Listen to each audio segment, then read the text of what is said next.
Welcome to Donmar TV News Channel. Okay, so pag-usapan natin itong si Katunying, no?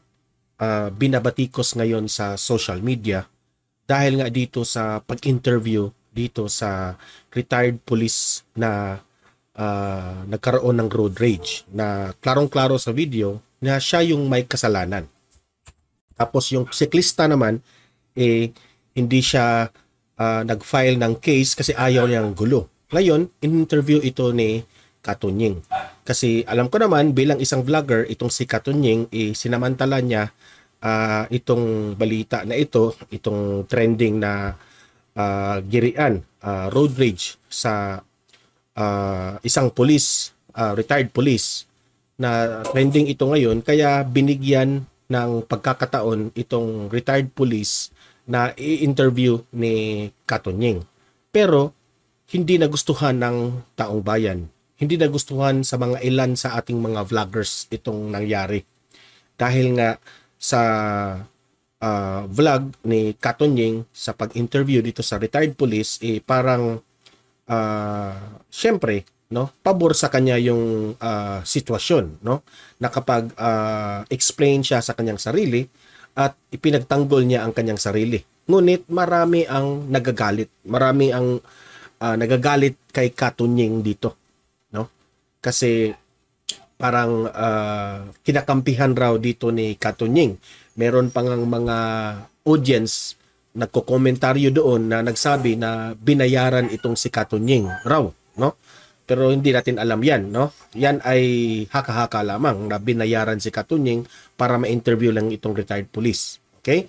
So meron tayong ipapakita na vlogger ng channel, ng news files, ang pangalan ng YouTube channel niya, na ito ay tungkol sa pag-interview dito sa retired police. Na maraming mga vloggers ang nagre-react dito ngayon, nagagalit, hindi nagustuhan ang sitwasyon. Yan ang ipapakita ko sa inyo. At tayo rin ay magre-react dito sa ating opinion dito sa Donmar TV. Okay?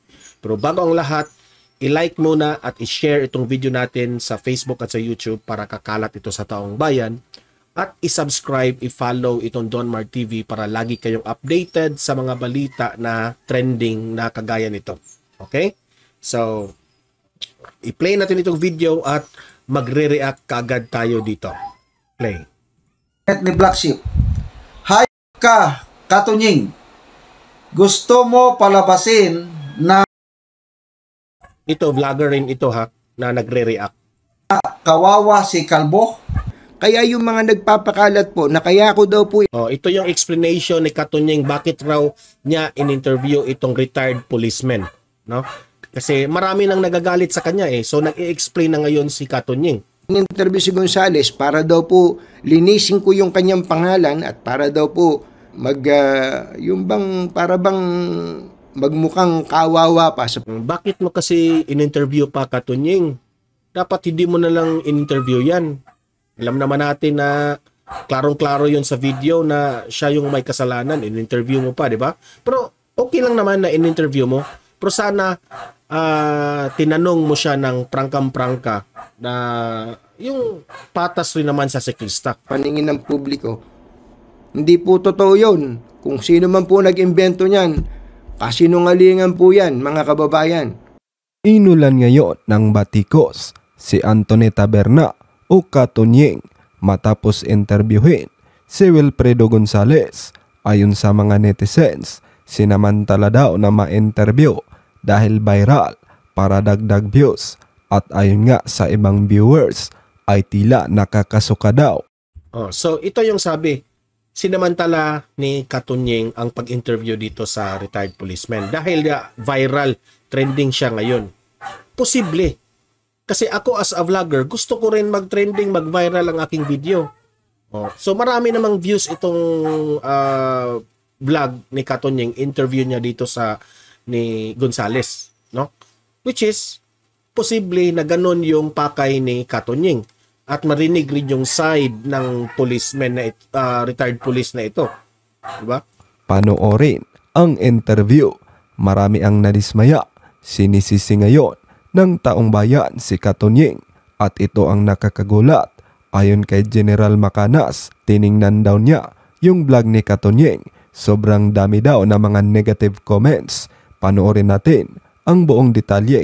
Ang sa akin dito, no, sana wag na lang magreklamo itong si Katunying kung marami kang bashers.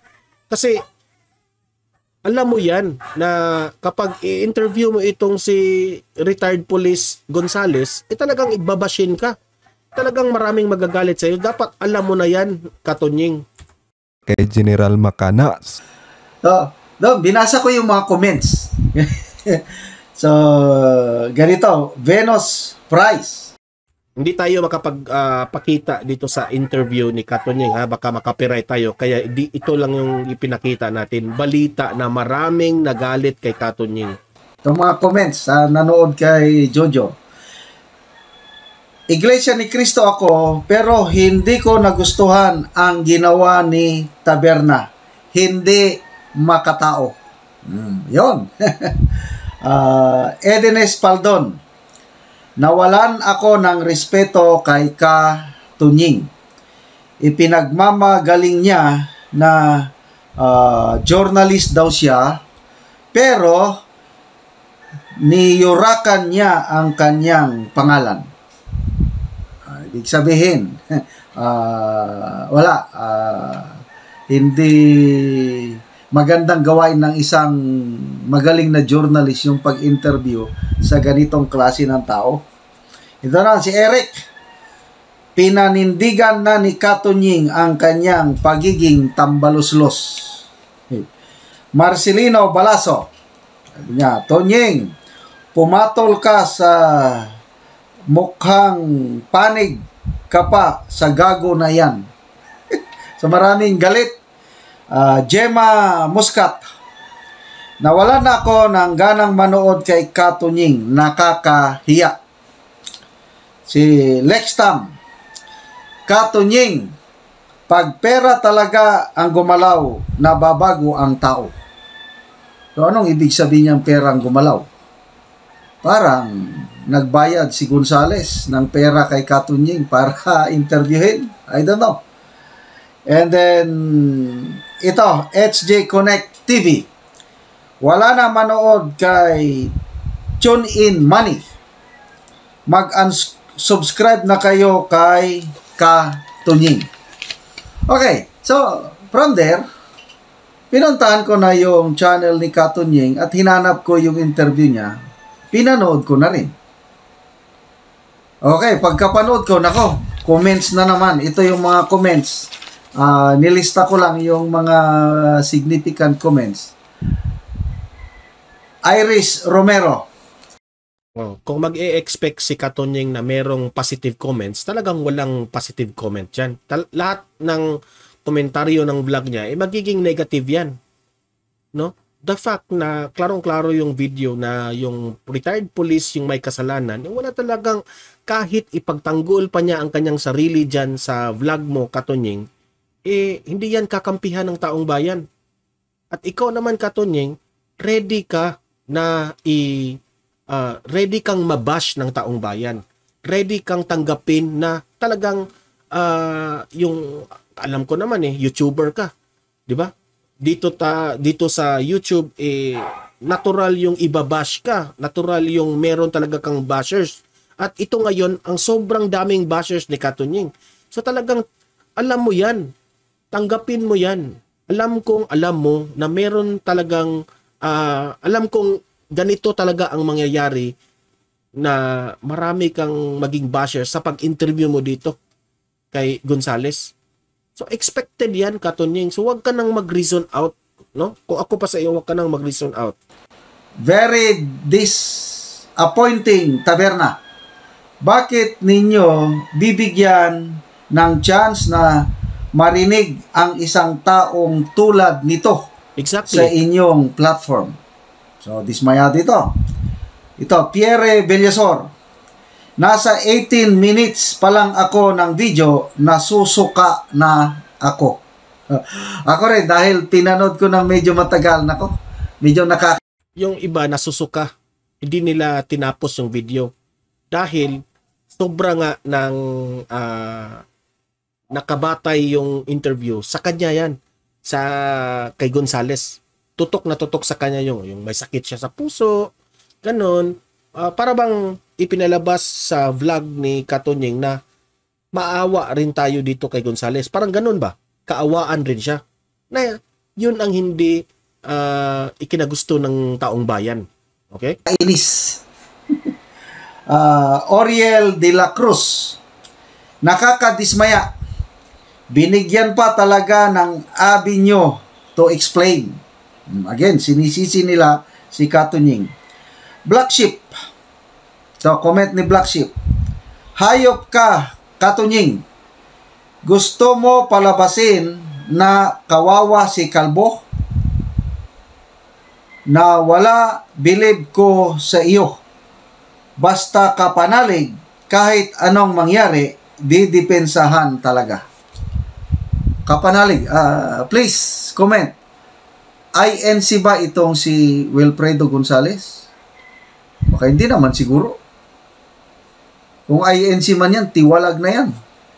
So, okay. So, base, batang ito kasi is nagsilbi somewhere in some Ay, nako.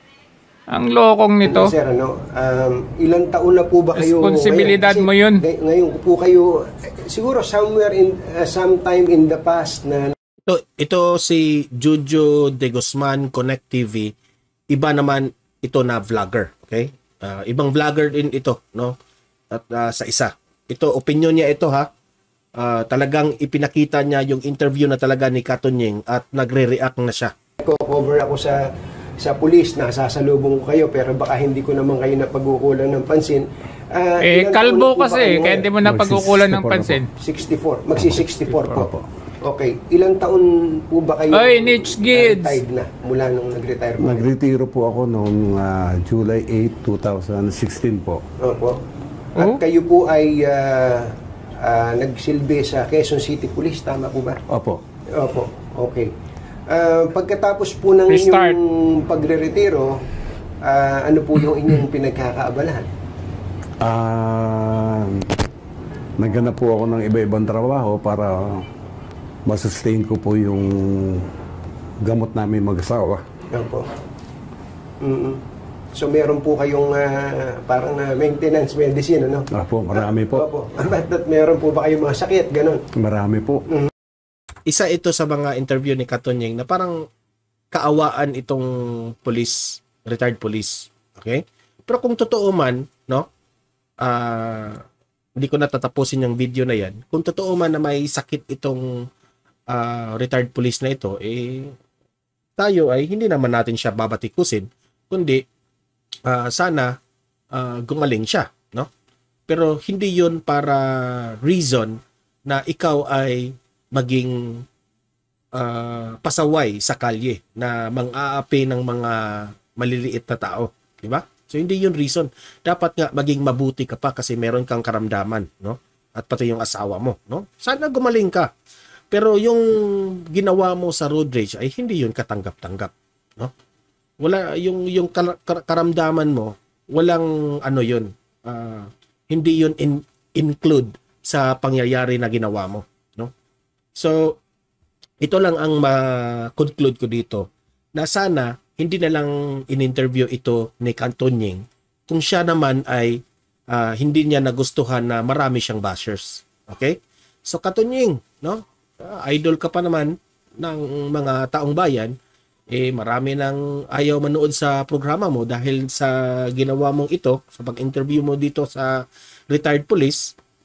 Sana next time when you interview na kagaya nitong si retired police na obvious na siya yung may kasalanan sa road rage, dapat patas yung interview mo. Dapat yung dating, prangka ka, no? O sana naman, interviewin mo yung siklista rin. No? Kung ayaw, alam ko naman, no? Yung siklista talaga, ayaw simula pa, hindi talaga nagpapakita sa media, no? Sa kanyang privacy. Maintindihan natin yan. Pero sana naman, Katunying, yung the way mo sinet up at dinirect yung vlog mo, dapat prangka yung mga tanong mo.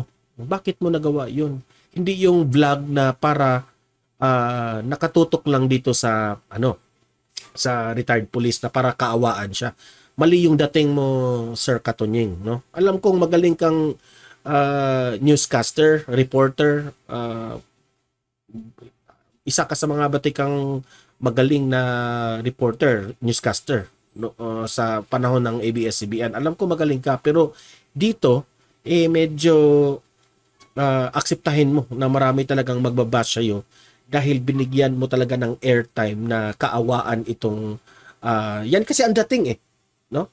You can't help but ganun talaga ang tingin ng taong bayan sa vlog niyo kay sa retired police. Okay? So kayo mga audience dito, libre kayong mag-comment, mag-react tungkol sa ginawa ni Katunying. Pabor ba kayo dito? Okay? Pag-usapan natin yan sa comment section. Like and share this video para kakalat ito sa taong bayan. I-subscribe, i-follow ang Donmar TV para lagi kayong updated sa mga balita na kagaya nito. Okay? So guys, happy Monday. See you in my next video. Have a great day.